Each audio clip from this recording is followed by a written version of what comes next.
There will be seasons in your walk with God where you pray, you seek, you knock, and it feels like nothing is happening. No answers, no direction, no clarity, just silence.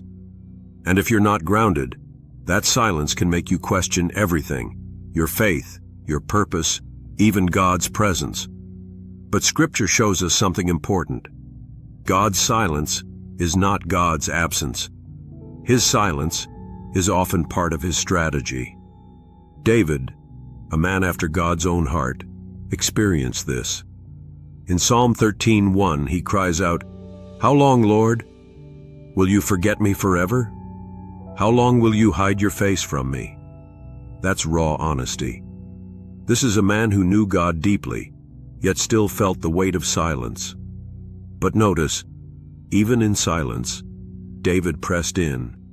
He didn't quit. He didn't walk away. He kept seeking God because he understood something. God's silence is never wasted. Sometimes God is silent because he's teaching you to walk by faith, not by constant signs. 2 Corinthians 5:7 says, "We walk by faith, not by sight." If God answered instantly every time you prayed, you'd depend on the response, not on him.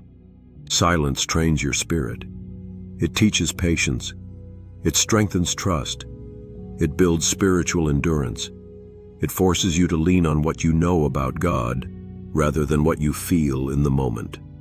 Other times, God is silent because he's working behind the scenes. Isaiah 64:4 says that no eye has seen a God who works for those who wait on him. That means even when you don't see movement, God is moving. Even when you don't hear anything, he's aligning pieces you can't see yet. Silence is not inactivity, it's hidden activity.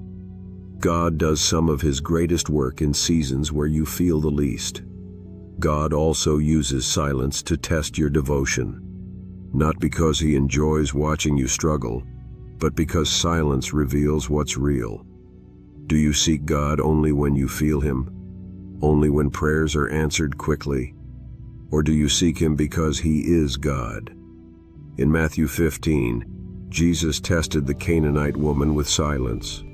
She cried out to him and he didn't answer a word. But she didn't quit. She pressed harder. Her persistence revealed her faith, and Jesus honored it.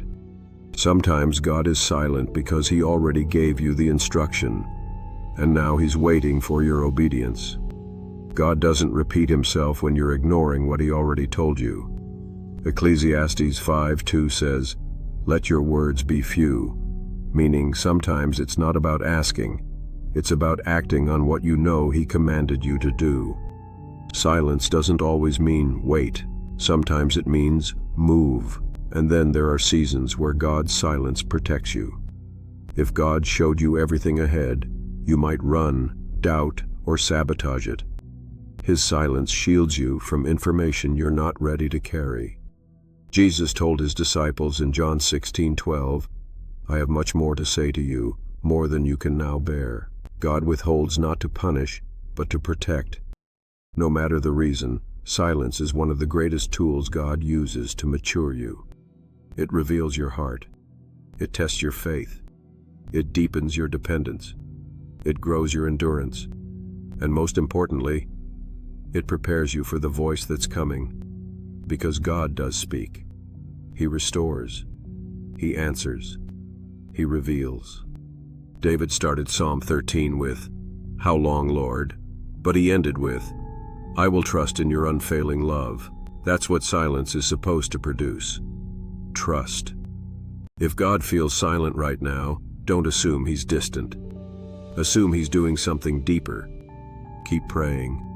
Keep seeking. Keep obeying. Keep walking. Your silent season is not the end. It's the shaping. And when God speaks again, you'll be ready to hear him clearly, because the silence trained your spirit to listen. This is zeroed-in devotion. Sharpen your faith. Strengthen your walk. Stay devoted.